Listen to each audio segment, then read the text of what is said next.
جنت میں جانے والے، جنت میں جانے والوں میں سے ایک گروہ ہے السابقون السابقون کا، سبقت کرنے والے ہیں، سبقت کرنے والے، اطاعت کی طرف سبقت کرنے والے، اللہ کی فرما برداری کی طرف سبقت کرنے والے، گناہوں سے بچنے میں سبقت کرنے والے، اور اگر کبھی کبھار بشری تقاضے سے کوئی گناہ ہو جاتا ہے ونس ان اوائل تو توبہ اور استغفار کی طرف سبقت کرنے والے۔ اور ظاہر ہے کہ جب انہوں نے اللہ جل جلالہ وعم نوالہ کی اطاعت کی طرف سبقت کی ہے تو کل قیامت کے دن یہ اللہ کی نعمتوں کی طرف بھی سبقت کرنے والے ہوں گے۔ السابقون السابقون اولئک المقربون، یہ ہیں مقربین بارگاہ۔ اسی لیے جو اہل اللہ ہیں وہ اللہ تعالی شانہ سے یہ دعا کرتے ہیں کہ اللہ آپ ہمیں اپنے مقرب بندوں میں شامل فرما لیجیے۔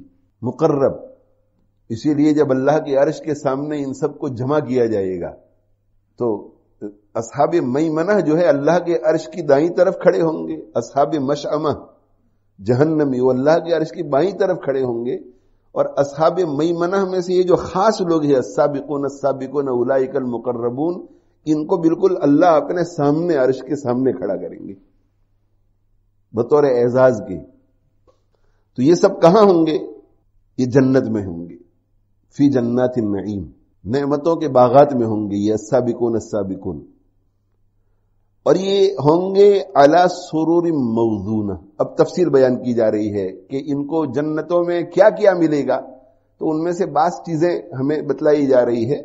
علی سرور موضونہ، سونے کے تاروں سے بنے ہوئے تختوں پر، ان کو جو تخت ملیں گے، تخت، یہ سرور جو ہے یہ سریر کی جمع ہے، اس کا معنی تخت بھی ہے اور چارپائی بھی ہے۔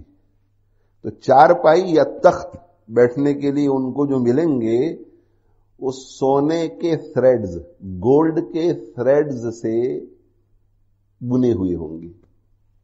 یہ حضرت ابن عباس رضی اللہ تعالی عنہما کی تفسیر ہے، علی سرور موضونہ،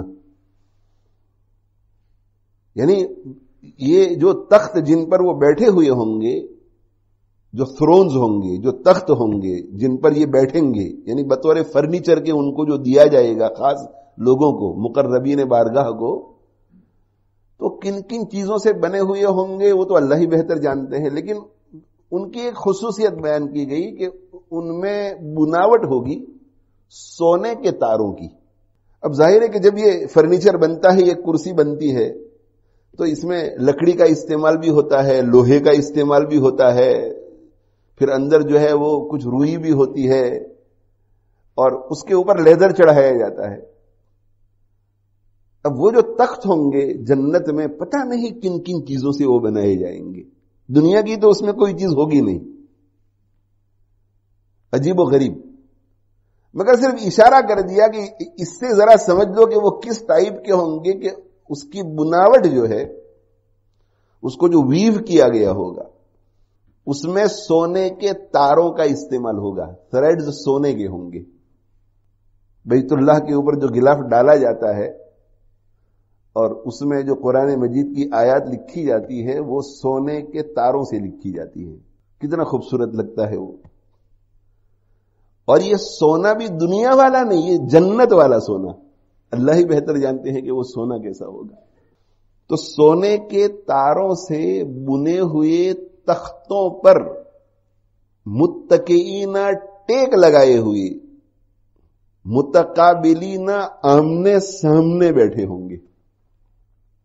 السابقون السابقون اولئک المقربون جالسون علی سرور موضونۃ متکئین علیہا متقابلین، یا السابقون السابقون اولئک المقربون یجلسون فی جنات النعیم علی سرور موضونۃ متکئین علیہا متقابلین۔ یہاں اللہ جل جلالہ وعم نوالہ نقشہ کھینچ رہے ہیں جنتیوں کی محفل کا، کہ عام طور پر لوگ جو ہے دوست احباب کے ساتھ ملتے ہیں، ایک دوسرے سے ملتے ہیں، اور وہ ایک سرور کا ماحول ہوتا ہے، خوشی کا ماحول ہوتا ہے جب دوست احباب اکٹھے ہوتے ہیں۔ تو کیا جنتی بھی آپس میں ایک دوسرے کے ساتھ بیٹھیں گے، اور بیٹھیں گے تو ان کی بیٹھک کیا ہوں گی؟ سونے کے تاروں سے بنے ہوئے تختے ہوں گے، اور اس کے اوپر کیسے بیٹھے ہوئے ہوں گے؟ متقین، ٹیک لگائے ہوئے. تو ٹیک لگا کر جب آدمی بیٹھتا ہے اور تخت ہوتا ہے تو یا تو تخت پر ٹیک لگا کر بیٹھیں گے یا تخت کے اوپر تکیے بھی ہوں گے تو تکیے پر ٹیک لگائے بیٹھے ہوں گے جو ان کا دل چاہے گا. اور متقابلین، آمنے سامنے. آمنے سامنے. حضرات مفسرین فرماتے ہیں کہ جنت میں جب دوست احباب آپس میں اکٹھے ہوں گے لطف اندوزی کے لیے، دل بہلانے کے لیے، ایک دوسرے سے وہاں بھی ملاقات کا شوق پیدا ہوگا، کچھ پکنک ہوگی، پارٹی بھی ہوگی، کھانا پینا بھی ہوگا، جیسے آگے تذکرے آ رہے ہیں. تو جب بیٹھیں گے تو چاہے وہ 2 ہوں گے، چاہے 10 ہوں گے، چاہے 100 ہوں گے، چاہے 1000 ہوں گے، مجمع کتنا ہی زیادہ کیوں نہ ہو، سب اس طرح بیٹھیں گے کہ ایک کی پشت دوسرے کی طرف نہیں ہوگی. اس لیے کہ جس کی پشت دوسرے کی طرف ہوتی ہے تو دوسرے کا درجہ ذرا کم محسوس ہوتا ہے. تو کہا جنت میں کسی کو ایسا محسوس نہیں ہونے دیا جائے گا کہ یہ آگے بیٹھا ہے اور میں پیچھے بیٹھا ہوں، اس کی پشت میری طرف ہو رہی ہے. کسی کی پشت کسی کی طرف بھی نہیں ہوگی. اب یہ کیسے ہوگا؟ 100 کا مجمع ہو، 1000 کا مجمع ہو، اس کی تو ایک ہی شکل ہو سکتی ہے کہ سب ایک بہت بڑا حلقہ بنا کر بیٹھ جائیں، بہت بڑے سرکل میں بیٹھ جائیں، یہی ایک شکل ہو سکتی ہے. اور اگر بہت بڑا سرکل بنا لے، حلقہ بنا لے، تو ایک دوسرے کی بات سنیں گے کیسے؟ ایک دوسرے کو دیکھیں گے کیسے؟ ہم اتنا جانتے ہیں کہ اللہ تعالی شانہ قادر مطلق ہے، تو اللہ تعالی شانہ ایسے اسباب مہیا فرمائیں گے کل قیامت کے دن کہ بڑے سے بڑے مجمع میں بھی لوگ بیٹھیں گے، ایک دوسرے کی طرف پشت بھی نہیں ہوگی، ایک دوسرے کو اچھی طرح دیکھ بھی پائیں گے، ایک دوسرے سے لطف اندوز بھی ہو سکیں گے، اور ایک دوسرے کی بات بھی پوری کلیئرٹی اور صفائی کے ساتھ سن بھی سکیں گے. ہم ایک فرض کر لیتے ہیں کہ ایک بہت بڑا حلقہ بیٹھ جائے، 100 آدمیوں کا ایسا سرکل بیٹھ جائے، تو دنیا میں مسائل ہیں کہ اچھی طرح نظر نہیں آتے، یہ کون ہے میرے سامنے، کیا آپ نے کیا فرمایا، نہیں سنائی دیا.